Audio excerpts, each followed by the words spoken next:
Salam alaikum, chers amis. Imaginez un prophète si puissant qu'il ose défier l'ange de la mort d'un simple geste, faisant tomber son œil dans la poussière. Aujourd'hui, plongé dans la vie miraculeuse de Hazrat Moussa alayhi salam, pleine de leçons divines sur le sabre, la gratitude et le tawhid. Du mont Tour aux miracles inattendus, cette histoire inspirée du Coran et des hadiths vous émerveillera. Inch'Allah, likez la vidéo, abonnez-vous à Sacred Stories French et activez la cloche pour ne rien manquer. Chapitre 1. Le chemin vers le mont Tour. Rencontres inattendues et prières du cœur. Salam alaikum, chers amis. Imaginez un prophète marchant vers une montagne sacrée où chaque pas révèle les mystères de la vie humaine. Pauvreté, richesse, handicap. Et si ces rencontres ordinaires cachèrent des leçons divines sur le sabre et la gratitude? Dans ce premier chapitre, plongez dans le voyage de Hazrat Moussa alayhi salam vers le mont Tour, où trois âmes désespérées lui confient leurs tourments, nous rappelant que derrière chaque épreuve se cache la sagesse d'Allah subhanallah. Hazrat Moussa alayhi salam, ce prophète béni par Allah Rabbul Alamin, capable de converser directement avec le Créateur, se dirigeait un jour vers le mont Tour pour une rencontre divine. Comme le relate le Coran dans la sourate Taha, Moussa était choisi pour recevoir la révélation. Mais ce jour-là, son chemin allait être jalonné de rencontres qui testeraient sa compréhension des décrets d'Allah. Le soleil tapait fort sur le désert aride et Moussa, avec sa canne miraculeuse en main, avançait d'un pas ferme, le cœur rempli de tawhid, cette unité absolue avec Allah. Soudain, une femme apparut sur le sentier, les traits marqués par la souffrance. Elle était pauvre, vêtue de haillons usés par le temps, son visage ridé par les soucis constants. « Ô prophète d'Allah, Moussa !» s'exclama-t-elle d'une voix tremblante. « Je suis une humble servante, sans toit décent, sans nourriture abondante. Mes jours se passent dans la faim et le froid, mes nuits dans l'angoisse. Vous qui parlez directement à Allah Rabbul Alamin, implorez-le pour moi. Demandez-lui de me rendre riche, de soulager mes peines, car je ne sais plus comment survivre dans cette misère. » Ses yeux emplis de larmes reflétaient un désespoir profond, mais aussi une lueur d'espoir en ce messager divin. Moussa alayhi salam, compatissant, hocha la tête avec douceur. « Je porterai ta requête au mont Tour, Inch'Allah. Allah est le pourvoyeur, Ar-Razzaq, et il sait ce qui est caché dans les cœurs. » La femme s'inclina, murmurant un faible Alhamdulillah, et Moussa poursuivit son chemin. Méditant sur cette épreuve qui rappelle le hadith du prophète Muhammad sallallahu alayhi wa sallam. Le sabre est une lumière, une patience qui illumine les ténèbres de la pauvreté. À peine avait-il avancé que surgit un homme riche, monté sur un chameau chargé de biens précieux, tissus fins, bijoux étincelants, sacs débordant de pièces d'or.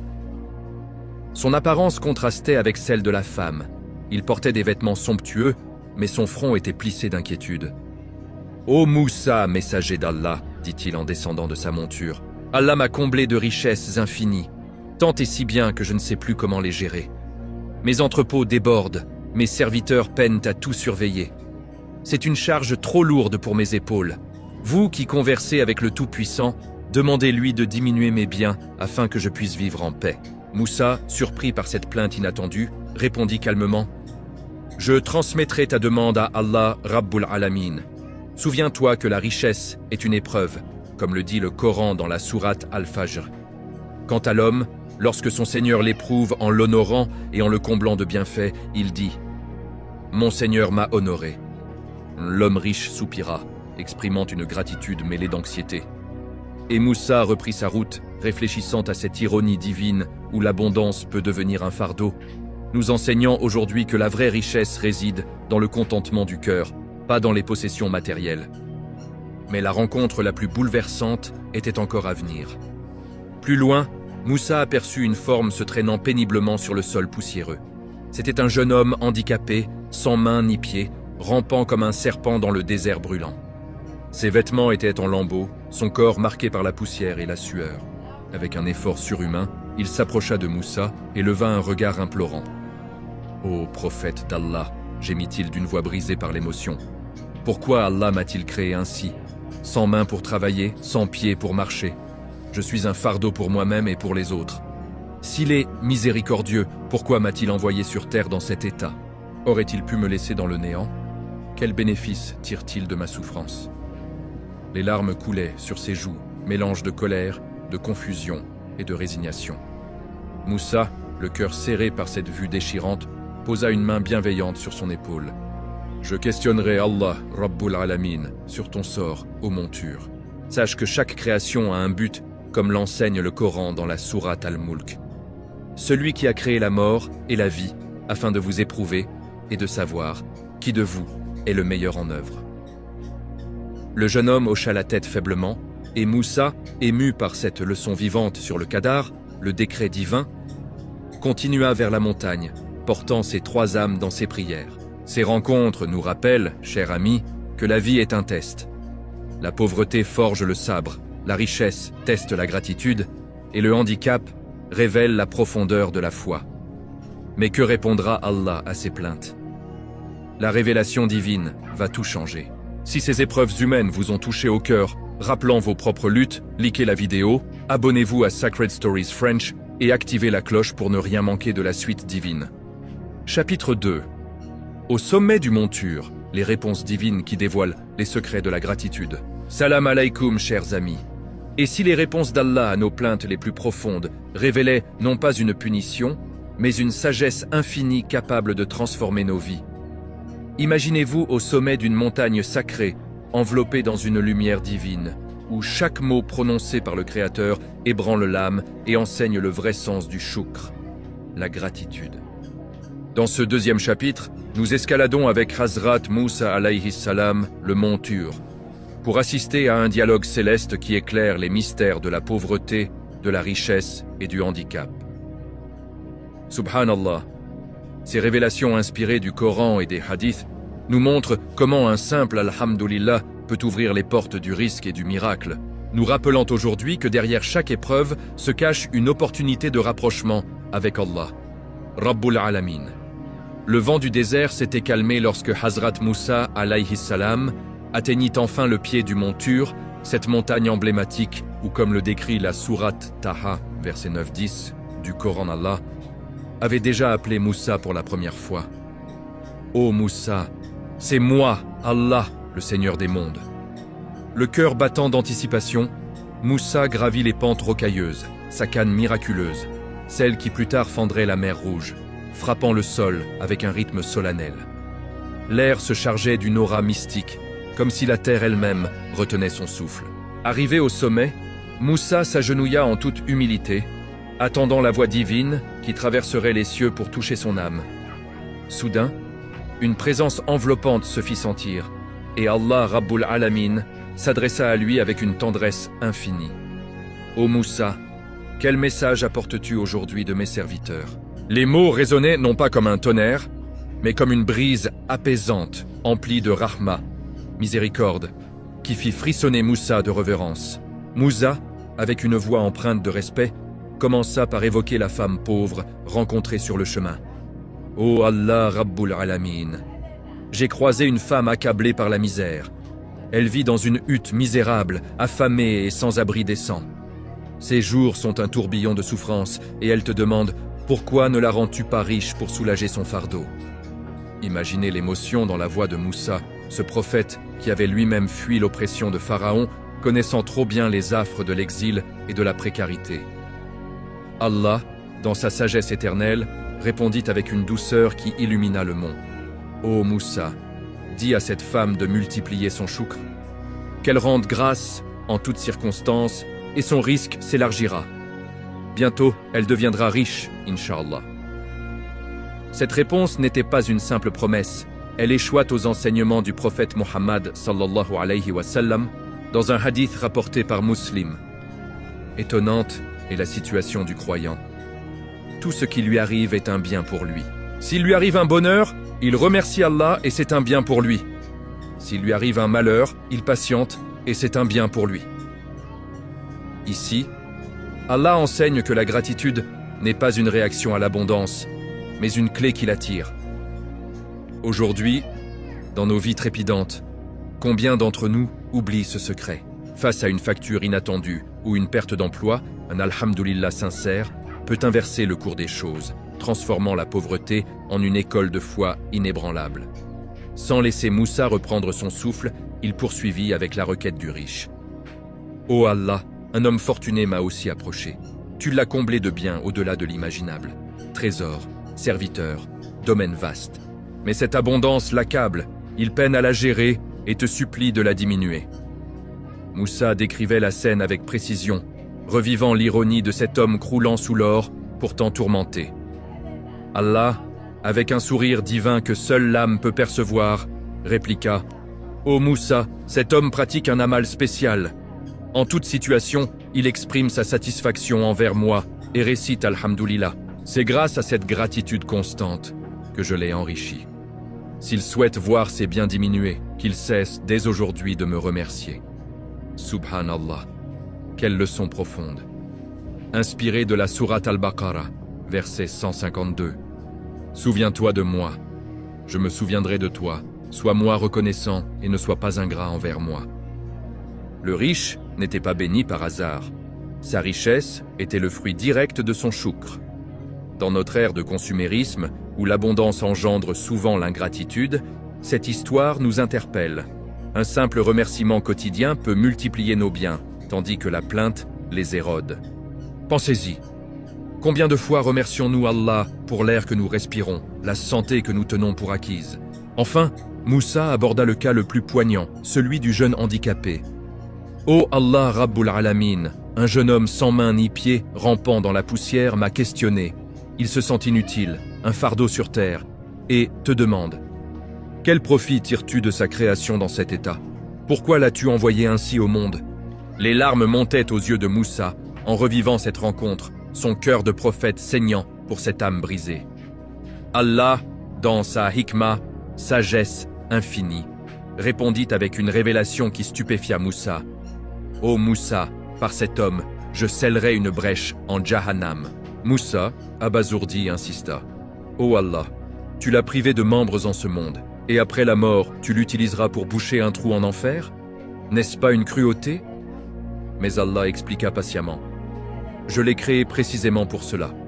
Son existence sert un dessein plus grand que ce qu'il imagine. » Cette réponse évoque la sourate Al-Insan, versets 2-3. Nous avons certes créé l'homme d'une goutte de sperme, mélangée, afin de l'éprouver. Le handicap n'était pas une punition, mais une mission divine, enseignant que chaque vie, même la plus fragile, porte un but cosmique. Aujourd'hui, pour ceux qui luttent contre la maladie ou le handicap, cette histoire offre un baume. Votre épreuve pourrait être la clé qui ferme les portes de l'enfer, transformant la souffrance en une récompense éternelle. Le dialogue s'acheva, laissant Moussa émerveillé par ses secrets divins. Mais comment ces trois âmes réagiront-elles aux réponses d'Allah? Des miracles inattendus vont survenir, révélant le pouvoir transformateur du choukr. Si ces révélations divines sur la gratitude et la sagesse d'Allah vous ont inspiré à multiplier vos alhamdulillah dans la vie quotidienne, likez la vidéo, abonnez-vous à Sacred Stories French et activez la cloche pour explorer les miracles qui suivent. Chapitre 3. Les miracles de la gratitude. Quand un simple alhamdulillah change tout salam alaikum, chers amis. Et si une parole de gratitude pouvait transformer un corps brisé en un jeune homme parfait, faire disparaître une richesse écrasante, ou détruire le dernier refuge d'une pauvre âme? Imaginez des miracles qui surgissent en un instant, prouvant que le shukr n'est pas une simple habitude. C'est une clé divine qui ouvre les portes du ciel sur terre. Dans ce troisième chapitre, nous suivons Hazrat Moussa alayhi salam, redescendant du mont Tur, porteur des réponses d'Allah Rabbul Alamin. Trois âmes attendent, et leurs réactions vont déclencher des prodiges qui nous font pleurer de reconnaissance. Subhanallah, préparez votre cœur à être ému par la puissance du Alhamdulillah. Hazrat Moussa alayhi salam descendait lentement les pentes du mont Tur, le cœur encore vibrant des paroles divines. Chaque mot d'Allah résonnait en lui comme un écho éternel. Le soleil déclinait, peignant le désert d'or et de pourpre, quand il aperçut au loin la silhouette familière du jeune handicapé, toujours rampant avec peine dans la poussière. Le jeune homme, essoufflé, releva la tête dès qu'il vit le prophète approcher. Ses yeux brillaient d'une curiosité mêlée d'angoisse. « Ô messager d'Allah !» s'écria-t-il d'une voix tremblante. « Qu'a dit Allah Rabbul Alamin à mon sujet? Pourquoi m'a-t-il créé ainsi? Dites-moi, je vous en supplie. » Moussa s'arrêta, le regarda avec une profonde compassion, puis soupira. « Oh mon frère, ce qu'Allah m'a révélé est si lourd que je crains que ton cœur ne puisse le supporter. » Le jeune homme insista, les larmes aux yeux. « Dites-le-moi, ô prophète. Je suis prêt à entendre la vérité, quelle qu'elle soit. » Alors Moussa, la voix grave, répéta les paroles divines. Allah a dit, « Par cet homme je scellerai une brèche en Jahannam. » Un silence lourd tomba sur le désert. Le jeune homme baissa la tête un instant. Puis, soudain, il releva le visage. Un sourire radieux illuminant ses traits fatigués. « Alhamdulillah » s'exclama-t-il de tout son être, la voix vibrante de joie sincère. Moussa, stupéfait, fronça les sourcils. « Attends. Allah t'utilisera pour boucher un trou en enfer après ta mort, et tu dis « Alhamdulillah » Le jeune homme répondit avec une sérénité surnaturelle. « Ô prophète d'Allah, pendant des années j'ai cru que ma vie n'avait aucun sens. Je me haïssais, je maudissais mon état. Mais aujourd'hui, je sais que j'ai un but divin. Allah m'a créé pour une mission si grande qu'il me réserve une place spéciale. Comment ne pas le remercier? Alhamdulillah, Alhamdulillah. » Moussa, ému mais encore troublé par cette foi si pure, secoua la tête. « Tu es fou. Ou alors tu es le plus sage des hommes. » Soudain, une lumière douce enveloppa le jeune homme. Moussa recula d'un pas, émerveillé. Devant ses yeux, le corps mutilé se transforma. Des bras apparurent, forts et parfaits. Des jambes se formèrent, droites et vigoureuses. En quelques secondes, le jeune handicapé devint un jeune homme d'une beauté saisissante, debout, marchant pour la première fois de sa vie. Il leva les mains au ciel, pleurant de joie. « Alhamdulillah. Ô Allah, tu es le plus grand. » Allah Rabbul Alamin s'adressa alors à Moussa. « Ô Moussa, regarde bien. C'est le choukr qui a attiré ma rahma. Parce qu'il m'a remercié dans l'épreuve la plus dure, je lui ai rendu ce qu'il avait perdu, et bien plus. » Subhanallah. Cette scène rappelle le hadith authentique. Celui qui dit Alhamdulillah dans toute situation, Allah lui accordera ce qui est meilleur que ce qu'il a perdu. Moussa, encore sous le choc, reprit sa route. Plus loin, il croisa le riche, toujours entouré de ses serviteurs et de ses trésors. L'homme s'approcha, impatient. « Ô prophète, qu'a dit Allah pour moi ?» Moussa répondit « Allah t'a béni grâce à ton choukr constant. Tant que tu diras « Alhamdulillah » en toutes circonstances, tes richesses augmenteront. Mais si tu veux les diminuer, cesse de le remercier. » Le riche sourit, les yeux brillants. « Ô Moussa, comment pourrais-je passer une seule journée sans dire « Alhamdulillah » Même dans la peine, même dans la joie, je remercie mon Seigneur. Je ne cesserai jamais. » Moussa hocha la tête, impressionné par cette résolution. Enfin, il arriva près de la hutte de la pauvre femme. Elle l'attendait, les mains jointes. « Ô messager d'Allah, qu'a dit le tout miséricordieux ?» Moussa lui transmit « Multiplie ton choukr et ton risque s'élargira. Allah te rendra riche bientôt. » Mais la femme, épuisée par des années de misère, explosa. « Comment remercier dans cette souffrance? Je n'ai rien. Pas de toit, pas de nourriture. Quand Allah me donnera la richesse, ce jour-là seulement je dirai Alhamdulillah. » Moussa tenta de la raisonner, mais elle secoua la tête, amère. Quelques instants plus tard, alors que Moussa s'éloignait, une voix divine retentit. « Ô Moussa, regarde derrière toi. » Il se retourna. Un vent violent surgit de nulle part. La fragile hutte de la femme fut arrachée du sol comme une feuille morte, emportée dans les airs. La pauvre femme tomba à genoux, hurlant « Mon dernier refuge! Allah, pourquoi ?» Allah parla à Moussa. « Si elle m'avait remercié dans l'épreuve, ce vent n'aurait pas touché sa maison. Le choukr protège, il attire la baraka. L'ingratitude détruit. » Cette leçon tirée de la sourate Ibrahim, verset 7, « Si vous êtes reconnaissant, je vous accorderai davantage », nous frappe en plein cœur aujourd'hui. Dans nos moments les plus sombres, un Alhamdulillah peut tout changer. Ces miracles nous prouvent que la gratitude n'est pas une option, c'est une arme divine.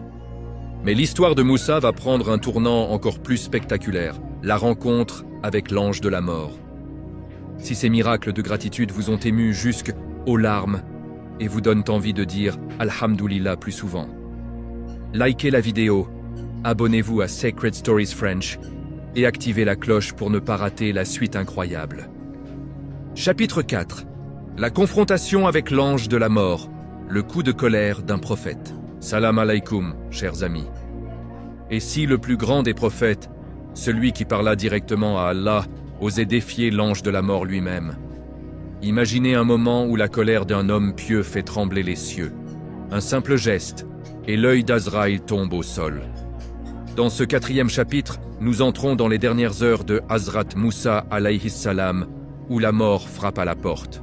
Mais le prophète refuse d'ouvrir. Subhanallah, préparez-vous à une scène d'une intensité rare, pleine de sabres, de tawhid et de leçons sur la dignité du croyant face à l'inévitable. Les années avaient repassé. Hazrat Moussa alayhi salam, ce géant de la foi, avait vieilli. Sa barbe blanchie par le temps, ses épaules marquées par les épreuves du désert et les miracles de la mer Rouge. Il vivait dans une simplicité profonde, toujours en communion avec Allah Rabbul Alamin. Un jour, alors qu'il se tenait seul, une présence majestueuse apparut devant lui. C'était Azraïl alayhi salam, l'ange de la mort, enveloppé d'une lumière solennelle, venu accomplir l'ordre divin. D'une voix calme mais ferme, Azraïl s'inclina légèrement et déclara « Ô prophète d'Allah, je suis Azraïl, envoyé par Rabbul Alamin pour prendre votre âme. » Moussa, surpris mais serein, leva les yeux vers l'ange. « Ô Azraïl, par quel chemin entreras-tu en moi pour prendre ma rue ?» Azraïl répondit « Je passerai par ta bouche. » Moussa secoua la tête avec détermination. « Non. Cette bouche a parlé directement à Allah. Elle a récité ses paroles sacrées. Elle a invoqué son nom sans cesse. Je ne permettrai pas que tu y entres. » Azraïl proposa alors. « Par ton nez alors. » Moussa répondit avec la même fermeté. « Jamais ce nez a senti le parfum du paradis lorsque j'étais aux montures. Il a inhalé la fragrance divine. Il ne s'ouvrira pas à toi. » Azraïl tenta une 3e fois. « Par tes yeux. » Moussa, les larmes aux yeux, répliqua. Ses yeux ont vu la tajalli du nur d'Allah. Ils ont contemplé sa gloire. Comment pourrait-il laisser entrer l'ange de la mort? Azraïl, déconcerté par cette résistance inhabituelle, sentit monter une légère irritation. Il répondit d'un ton plus ferme. « Ô Moussa, Allah m'a autorisé à prendre ton âme comme bon me semble. Je passerai par où je voudrais. » Ces paroles, prononcées sans salutation préalable ni douceur, firent bouillir le sang de Moussa alayhi salam. Ce prophète, connu pour son tempérament ardent, comme le relate un hadith où il brisa les tablettes par colère face à l'idolâtrie, ne toléra pas ce manque de respect. Dans un élan de rage protectrice pour son honneur et celui d'Allah, il leva la main et asséna à Azraïl un puissant soufflet. Le coup fut si fort que l'œil droit de l'ange se détacha et tomba au sol, roulant dans la poussière. Azraïl, stupéfait, ramassa son œil et s'éleva aussitôt vers le trône divin. Il se prosterna devant Allah Rabbul Alamin et se plaignit. « Ô Seigneur des mondes, tu m'as envoyé prendre l'âme d'un homme si colérique. J'ai proposé d'entrer par sa bouche. Il a refusé car elle t'a parlé. Par son nez, il a dit qu'il avait senti ton parfum. Par ses yeux, il a vu ton nur. Puis quand j'ai insisté, il m'a frappé si violemment que mon œil est tombé. » Allah, dans sa sagesse infinie, répondit avec douceur. « Ô Azraïl, Moussa n'est pas un homme ordinaire. Parmi tous les prophètes que j'ai envoyés et que j'enverrai, son tempérament est le plus ardent. Tu as commis 2 erreurs. Tu ne l'as pas salué d'abord, et tu as voulu forcer l'entrée sans ménagement. Retourne vers lui, mais avec respect. » Allah guérit alors l'œil d'Azraïl, le restaurant parfaitement, et ajouta « Attends un instant, je vais voir comment prendre l'âme de mon Moussa. » Puis, par wahi, Allah s'adressa à Moussa. « Ô Moussa, veux-tu rester plus longtemps sur terre? Pose ta main sur le dos d'une vache. Pour chaque poil sous ta paume, je t'accorderai 1 année de vie supplémentaire. » Moussa alla vers une vache, posa sa main sur son dos et retira sa paume. Il demanda « Ô Allah, combien d'années cela fait-il » Allah répondit « Autant que de poils sous ta main. » Moussa, les yeux humides, déclara « Ô Rabbul Alamin, à quoi bon prolonger? Un jour, je mourrai quand même. Mieux vaut te rencontrer maintenant dans ta gloire que de vivre plus longtemps dans ce monde éphémère. Prends mon âme, mais accorde-moi une dernière faveur, que je te voie une ultime fois. » Allah accepta. « Demain, viens aux montures. » Moussa, le cœur gonflé d'amour et de tawhid, se prépara à cette rencontre finale. Mais que révélera cette ultime tajalli? Et comment l'âme du prophète quittera-t-elle ce monde? Si la force et la foi inébranlable de Moussa face à la mort vous ont bouleversé, likez la vidéo, abonnez-vous à Sacred Stories French et activez la cloche pour assister au dénouement divin. Chapitre 5. L'adieu éternel, miracles ultimes et le départ vers l'au-delà. Salam alaykoum, chers amis. Et si la mort n'était pas une fin, mais un retour triomphal vers le Créateur, marqué par des miracles qui défient l'imagination, une pomme du paradis, un cerf surgissant d'une pierre et un enterrement par des milliers d'anges, imaginez le prophète le plus proche d'Allah affronter son dernier instant avec une joie infinie, nous enseignant que la vraie vie commence après ce monde éphémère. Dans ce chapitre final, nous assistons à l'apothéose de la vie de Hazrat Moussa alayhi salam. Une vision divine, une prière pour son peuple et un départ qui scelle des leçons éternelles sur le risque, le tawhid et l'humilité face à la mort. Subhanallah, ces moments, inspirés de la sourate Taha et de hadiths authentiques, nous rappellent que chaque souffle est un cadeau et que la gratitude ouvre les portes du Jannah même dans l'ultime épreuve. Le lendemain arriva comme une promesse divine. Hazrat Moussa, alayhi salam, le cœur rempli d'une sérénité profonde, se dirigea une dernière fois vers le mont Tur. Ses pas étaient allégés, malgré les ans qui pesaient sur ses épaules. Il savait que ce rendez-vous n'était pas une fin, mais une union éternelle avec Allah Rabbul Alamin. L'air vibrait d'une énergie sacrée, le vent murmurait des invocations, et le soleil illuminait le chemin comme pour saluer ce géant de la foi. Arrivé au sommet, Moussa s'agenouilla, les yeux levés vers les cieux, attendant la tajalli promise. Soudain, une lumière éclatante perça les voiles. Allah Rabbul Alamin leva 70 000 voiles de Nur, révélant une infime fraction de sa gloire.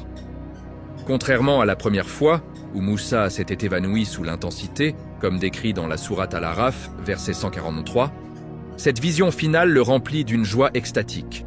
Il ne tomba pas, au contraire, il s'immergea dans cette lumière, les larmes de bonheur coulant sur son visage ridé, murmurant des Alhamdulillah ininterrompus. « Oh Rabbul Alamin » dit-il d'une voix tremblante d'émotion. « Accorde-moi une dernière dua avant mon départ. Que ma Oumma, les bannis Israël, ne souffrent jamais de manque de risque jusqu'au jour du jugement. Nourris-les de ta générosité infinie. » Allah, dans sa rahma infinie, répondit avec une tendresse qui fit vibrer la montagne entière. « Ô Moussa, frappe la montagne avec ton bâton. » Moussa obéit, et d'un coup ferme, son assa, ce bâton miraculeux qui avait fendu la mer et fait jaillir des sources, toucha la roche. Instantanément, une rivière jaillit des entrailles de la pierre, ses eaux cristallines scintillant sous le soleil. Émerveillé, Moussa contempla ce prodige, mais Allah poursuivit. « Frappe maintenant l'eau de la rivière. » Moussa s'exécuta, et au contact du bâton, un immense rocher émergea des flots, imposant et mystérieux. « Frappe ce rocher, ô Moussa !» Le prophète leva son asa une dernière fois, et le rocher se fendit, libérant un cerf majestueux qui bondit au dehors. À la stupéfaction de Moussa, le cerf avait de l'herbe fraîche dans la bouche, comme s'il paissait dans un paradis caché. Allah expliqua alors. « Ô Moussa, regarde bien. Dans la montagne, une rivière. Dans la rivière, un rocher. Dans le rocher, ce cerf que je nourris de ma main. Si je prends soin d'une créature enfouie dans les profondeurs, comment pourrais-je négliger les bannis Israël? Ou n'importe laquelle de mes créations. Je suis Ar-Razzaq, le pourvoyeur, et le risque de tout être vivant est entre mes mains. Cette leçon, tirée d'un hadith similaire où le prophète Mohammed sallallahu alayhi wa sallam enseigne que même les oiseaux sortent le matin le ventre vide et rentrent repus par la grâce d'Allah, nous interpelle aujourd'hui. Dans nos soucis financiers ou nos peurs du lendemain, rappelons-nous que le risque est prédestiné. Un tawhid sincère et un sabre patient attirent la baraka, transformant nos vies comme ce cerf sorti de l'impossible. Satisfait, Moussa descendit du mont, le cœur en paix. Mais le destin l'attendait dans un désert aride, où il aperçut 6 hommes creusant une tombe au milieu de nulle part. Intrigué, il s'approcha. « Que faites-vous ici, loin de toute habitation ?» L'un d'eux répondit « Nous préparons une cabrée pour un homme décédé dans un village distant. Prophète d'Allah, aidez-nous à la creuser. » Moussa, humble serviteur, prit l'outil et aida, ses mains puissantes remuant la terre avec ferveur. Une fois la tombe prête, les hommes dirent « Cet homme ressemblait à vous en stature. Allongez-vous dedans pour vérifier si elle convient. » Moussa s'allongea et une paix surnaturelle l'envahit, comme un avant-goût du repos éternel. À cet instant, Jibril alayhi salam descendit avec une pomme du Jannah, son parfum enivrant emplissant l'air. « Ô Moussa, mange cette pomme envoyée par Allah, c'est ton heure. » Et Moussa mordit dedans avec joie, et au moment où sa bouche s'ouvrit, Azraïl entra discrètement, prenant sa rue sans douleur. Les 6 hommes révélèrent leur vraie nature, des anges envoyés par Allah. Ils lavèrent le corps de Moussa avec de l'eau parfumée, l'enveloppèrent dans un kafan du paradis, et célébrèrent sa janaza, avec des milliers d'anges descendant des cieux, leurs voix chantant des tasbihs qui firent trembler le désert. Allah effaça alors toute trace de la tombe pour empêcher les bannis Israël, enclins à l'idolâtrie, de l'adorer comme un lieu de shirk. Ainsi partit Moussa alayhi salam, non dans la tristesse, mais dans la gloire divine, nous laissant un héritage. Le sabre face aux épreuves, le choukr en toutes circonstances, et l'amour inconditionnel pour Allah. Subhanallah, chers amis, cette vie miraculeuse de Hazrat Moussa nous enseigne que chaque épreuve est une porte vers la sagesse divine, et que la gratitude transforme tout. Si ces leçons sur le tawhid, le risque et le pardon vous ont transformé, likez massivement la vidéo. Abonnez-vous à Sacred Stories French, activez la cloche pour plus d'histoires inspirantes. Commentez votre leçon préférée. Est-ce le miracle du cerf ou le coup à Azraïl? Et partagez avec vos proches pour propager la lumière de l'islam. Inch'Allah que ces récits renforcent notre iman. Wassalam alaykum.